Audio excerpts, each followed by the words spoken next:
हमें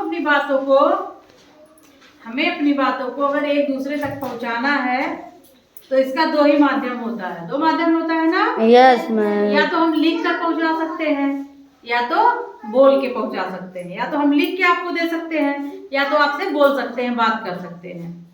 लिखित और मौखिक भाषा के दो रूप हैं, एक लिखित एक मौखिक। मौखिक।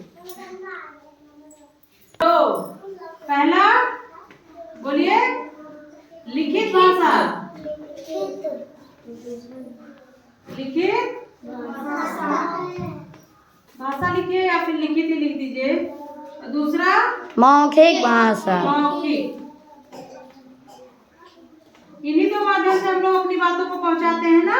Yes ma'am. पहला लिखित और दूसरा मौखिक।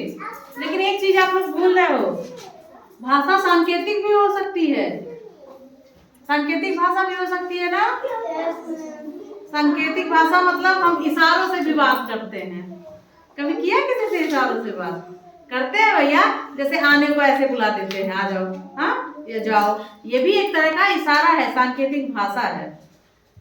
हाँ, और आप लोग को शायद पता हो या ना पता हो, जो बच्चे सुन नहीं पाते और बोल नहीं पाते हैं, दो ही भाषा तो ही, लिखित और लिखित के लिए तो हाथ से लिखिए। लेकिन जो बच्चे सुन नहीं पाते और बोल नहीं पाते, वो बच्चे सांकेतिक भाषा का प्रयोग करते हैं। कौन सी भाषा का? सांकेतिक। सांकेतिक भाषा मतलब साइन लैंग्वेज।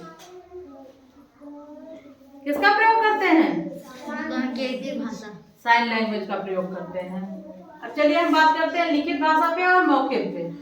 किस पे बात करेंगे? भाषा के दो रूप पे। अब आप हमको बताइए, लिखित भाषा क्या हुई? जो लिख के दिया जाता है।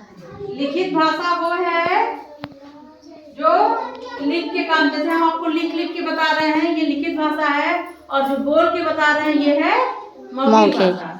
मैंने आप लोग से कोई प्रश्न पूछा, उसका उत्तर आप लोगों ने बोल के दिया, तो वो हो गई मौखिक भाषा।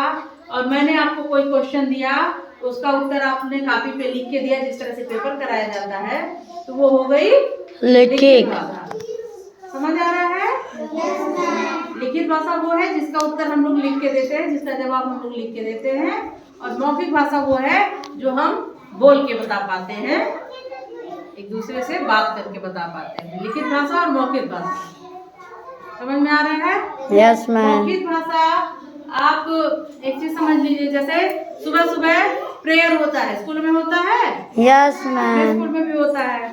तो जब माइक से प्रेयर होता है या फिर इस तरह से प्रेयर होता है, तो हम वहां से जो बोलते हैं, जो बच्चों को बताते हैं या बोला जा रहा है, जो प्रार्थना हो रही है, वो किस भाषा में हो रही है? मौखिक। मौखिक रूप से हो रही है। तो वो मौखिक भाषा का उदाहरण दिमाग में बैठाइए। मौखिक भाषा का उदाहरण जैसे स्कूलों में प्रार्थना सभा होती है, मॉर्निंग असेंबली होती है। और लिखित भाषा जैसे आपके स्कूलों में परीक्षाएं होती हैं, रिटन एग्जाम होते हैं, वो लिखित भाषा है। दिमाग में बैठाने के लिए ये चीजें याद रखिए। जैसे अपने विद्यालय में मॉर्निंग असेंबली होती है, प्रेयर कराया जाता है, वो हो गई मौखिक भाषा। और जिस तरह से आपके यहाँ परीक्षाएं कराई जाती हैं, वो हो गई लिखित भाषा। क्लियर? Yes ma'am. भाषा वह साधन है जिसके द्वारा हम अपने भाव और विचारों को एक दूसरे को समझा पाते हैं। कोई जरूरी नहीं हो बहु तुम word to word, line to line ही याद करो, इसको समझो और अपने हिसाब से इसको याद करो कि भाषा क्या है। इसी पे ना चलो। भाषा वह साधन है जिसके द्वारा हम एक दूसरे के विचारों और भाव को समझते हैं। भाषा वह माध्यम है जिससे हम अपने विचारों को एक दूसरे तक पहुंचा पाते हैं। ये भी भाषा की ही डिफिनेशन हुई।